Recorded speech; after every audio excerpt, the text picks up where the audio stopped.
closed. You don't look the sort who can afford to turn down legitimate work. What do you want? How about we start with a light?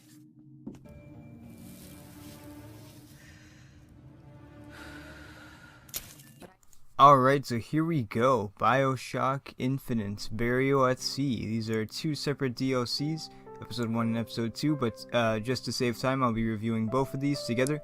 So let's go ahead and do that. So let's go ahead and jump into the facts/specs. Alright, so it was released November 12th, 2013. I guess that's when the second episode was released, I'm not quite sure. But okay, so it was made by Irrational Games and 2K Games, and it came out on PlayStation 4 and Xbox One for the BioShock collection, so if you have that on the console, you've got that, so that's good. It also came out on the PlayStation 3, Xbox 360, Microsoft Windows, Linux, and Mac OS. Okay, so without spoiling too much of the story, I'm just going to give you a basic rundown. So basically you are back in Rapture. The year is, I think, 59, right before the fall of Rapture, so this is a prequel to the first game. And okay, so you get to play once again as Booker DeWitt from BioShock Infinite, and then you also get to play as Elizabeth in the second episode, so that's pretty cool. And throughout the story you see some familiar faces like Cohen, however you pronounce it.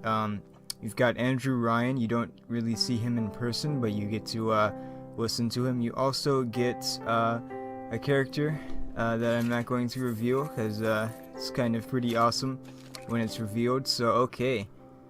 So alright. So there are some pretty surprising moments in this. I was like really shocked. The ending is very sad, but really good as well.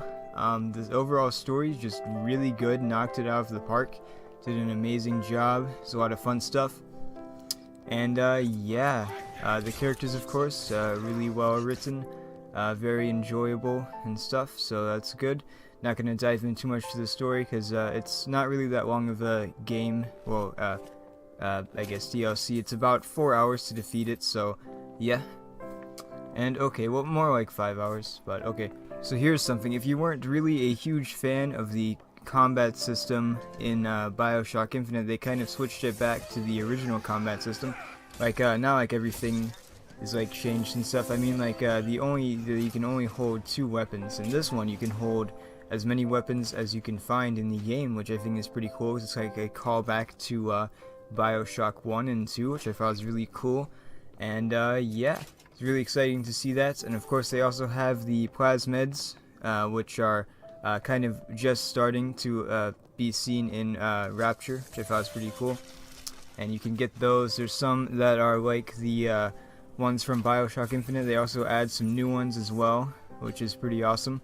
And yeah, the overall map is pretty cool because you get to see Rapture kind of in its prime before the fall.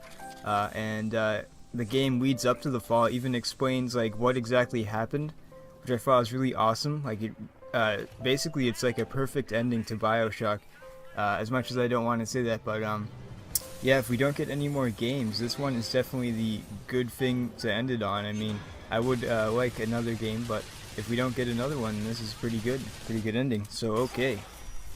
And if you are familiar with BioShock Infinite, you know that Elizabeth has the tear ability.